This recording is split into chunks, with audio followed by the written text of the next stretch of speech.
Zealand, Australia or the Pacific. Thank you.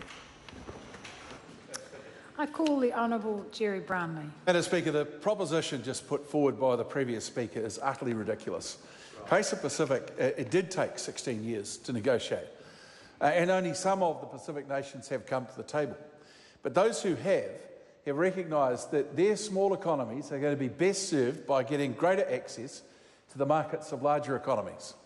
It never ceases to amaze me that there are many people in this world who believe that tiny little countries are going to be somehow swamped to their detriment by larger countries who trade with them. The usual way these things work is that smaller countries with their smaller markets actually are able to expand their economic base by getting access to those bigger markets. And that's exactly what PACER Plus does in one part of it as an agreement. There are many aspects to it, and those aspects all are about favouring smaller countries in the Pacific.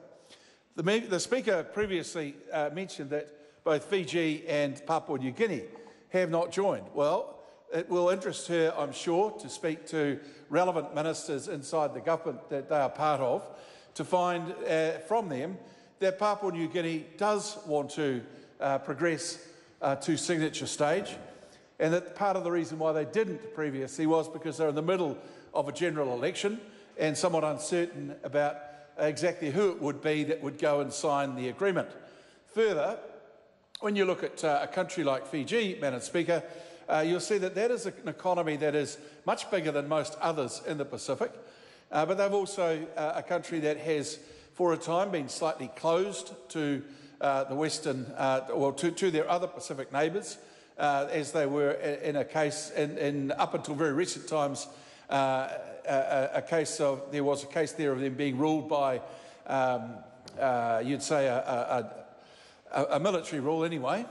But as now, of course, they have come into the fold of democratic nations by having their elections. And you will see also, I think, Madam Speaker, over time, Fiji wanting to be part of this agreement as well. So, Madam Speaker, it is a good agreement.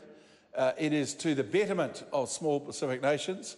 And it's only right that a country like New Zealand, that spends currently some $700 million a year in the Pacific on aid, looks to maximise that sum of money by trying to focus on development in the Pacific as opposed to just aid.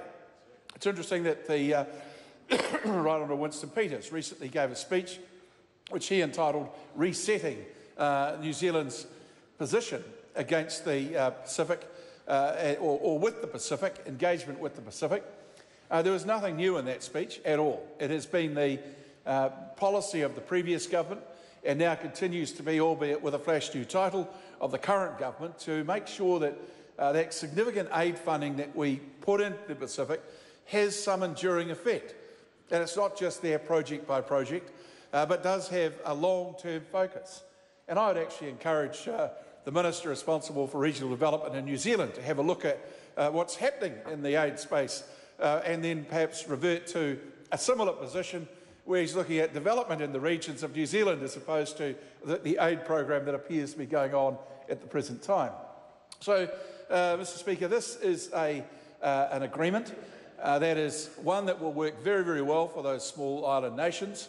It's one that will give them a bigger voice in all sorts of fora around the world, and, Mr Speaker, one that I'm very pleased our party supports.